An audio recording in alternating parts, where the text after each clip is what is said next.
Let's go to Senator Rand Paul right there. Senator Paul, you just heard Dan Pfeiffer. It's going to be an awesome race. Are you going to be part of it?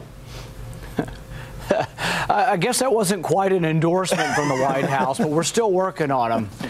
But we actually are working with the White House, and the last time I was with the president, I told him there are some things we can agree on. One is, let's let companies bring money back home, repatriate it, and let's put the tax proceeds into infrastructure. We could double the amount of money in infrastructure if we did that, and that's something we can find an agreement on. I think we should do it next week. There we go. That's one point that Rand Paul and the White House could be agreeing on. We'll see what happens with that. Let's talk about the NSA. We just heard Dan Pfeiffer weigh in on that as well. He says that clemency for Edward Snowden isn't under consideration at all. Should it be? You know, I don't know the facts enough to know, because I don't know whether any information's been distributed to foreign powers, and that would be a great deal of concern.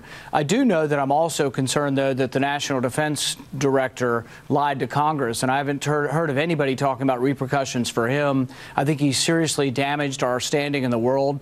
Now we're seen to be spying not only on foreign leaders, but there's an accusation that we spied on the Pope as well. So I think really there are problems, and we've lost a lot of credibility. The only way I think you could start fresh is with somebody new in charge of your intelligence. Somebody new in charge of intelligence. There's also the suggestion from one of the former NSA chiefs, Bobby Inman, General Bobby Inman, in today's New York Times, in an extensive review of the entire NSA program. He says the National Security Agency should get out ahead of all this and put out everything they knew Snowden to have. Do you think that's a good idea? Maybe, but I think the fundamental question about whether or not this is constitutional or not should not be decided by the administration, shouldn't be decided by a secret court, the FISA court. It needs to get into the Supreme Court. So with Senator Wyden and myself, we've introduced a FISA bill that would allow cases like this to be challenged in open court at the Supreme Court, and we should determine once and all whether or not a single warrant can apply to every American. I don't think it does, and I think the Supreme Court will side with us. You know, you've taken some heat from inside for your party for your views on privacy and the Fourth Amendment and the National Security Administration, including from congressmen like Peter King, says people like you are trying to exalt Edward Snowden. And the New York Times reported that one of your potential rivals, Ted Cruz, thinks it could be disqualifying in a presidential run. This was in yesterday's New York Times. It says that when Mr. Cruz went to New York City to meet with donors this summer, he told them the Kentucky senator, that's you, Rand Paul, can never be elected president because he can never fully detach himself from the strident libertarianism of his father, former Representative Ron Paul of Texas. How do you respond to that? You know, what I would say is it's actually an advantage for me to talk about the right to privacy because, you know, you look at the president's numbers dropping. With young people, they've dropped 20 points in the last 2 months. I think the reason is because he's not protecting their privacy. Young people don't care so much about taxes and regulation, but they've all got a cell phone and they're all on the internet and they do care about their privacy. So do I, and I will defend it and I will correct these policies if I were ever the one to make the decision. And I think that will attract new people to the party, not less people. So you don't think it's disqualifying? What do you think, though, about Senator Cruz? He seems to be catching on. More Republicans now seeing him as a leader in the party than see you as a leader in the party, particularly catching on in Iowa. Do you think he's your chief rival if you choose to run?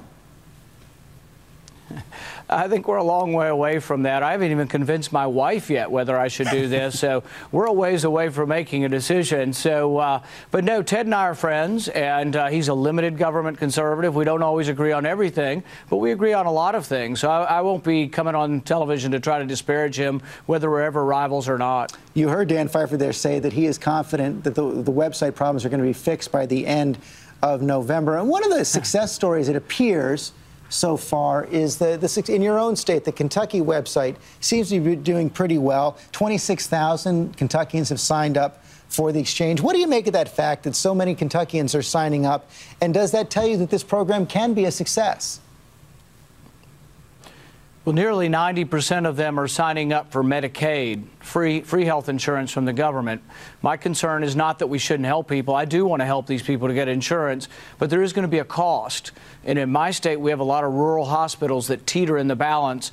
My fear is that these hospitals may be bankrupt by overwhelming them with Medicaid patients. Same with doctors. Some may leave the community. Some may discontinue seeing Medicaid patients if they're overwhelmed. So I see the positive, but I also see the negative. And the real problem is we're driving everyone out of the individual market, and there's going to be 4 plans. Where there were once hundreds of plans that you could choose from, there's now 4 government-mandated plans. If your insurance doesn't meet because it's not as good as them, you can't buy it. But even if it's too good, I had people all across Kentucky come up to me last week and say, I had great insurance, but mine's better than the president says I should have, and I've got to either pay a tax or step down to a less good insurance plan. So you're saying even if the website problems are fixed, you're not confident that Obamacare is going to work?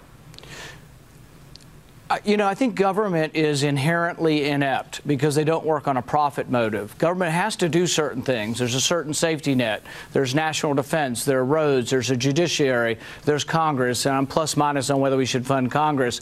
But I would say that there are fundamental things government can do, but government shouldn't take on new opportunities or new things to do when it's not managing what it has now. For example, Medicaid is $35 to $40 trillion short currently. So when we add a new entitlement program onto another one that's already struggling, I just don't think it was a good idea. You faced some questions this week about your speeches and whether or not you were committing plagiarism after reports that language in some of your speeches was lifted directly from Wikipedia, including from our colleague Jorge Ramos of Fusion. Here's what that exchange.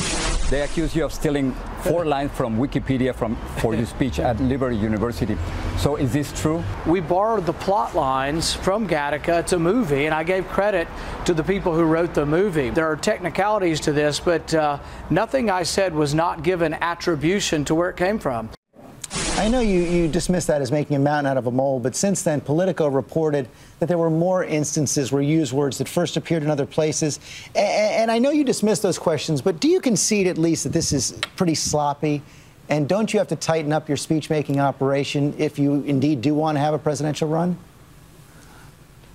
Well, you know, the footnote police have really been dogging me for the last week. I will admit that. And I will admit sometimes we haven't footnoted things properly. In fact, I've given thousands of speeches, and I don't think I've ever footnoted any of those speeches. In the speech in question, I quoted from 1984, Gattaca, My Left Foot, Michelangelo, Einstein, and Ray Bradbury, among maybe a dozen others. And I attributed everything to them, but I didn't get into the secondary sources and say, I quoted Einstein as according to an AP story or as according to Wikipedia. So I think the spoken word shouldn't be held to the same sort of standard that you have if you're giving a scientific paper. I've written scientific papers. I know how to footnote things, but we've never footnoted speeches. And if that's a standard I'm going to be held to, yes, we will change and we will footnote things. Everything in that paper, if I had presented it for an academic or that speech for an academic publication, we'd have had footnotes next to it. In some of the other things that are now going to pop up under thousands of things I've written, yeah, there are times when they've been sloppy or not correct or we've made an error. But the difference is I take it as an insult, and I will not lie down and say people can call me dishonest, misleading, or misrepresenting. I have never intentionally done so. And like I say, if dueling were legal in Kentucky, if they keep it up, it'd be a duel challenge. But I can't do that because I can't hold office in Kentucky. So what's the fix?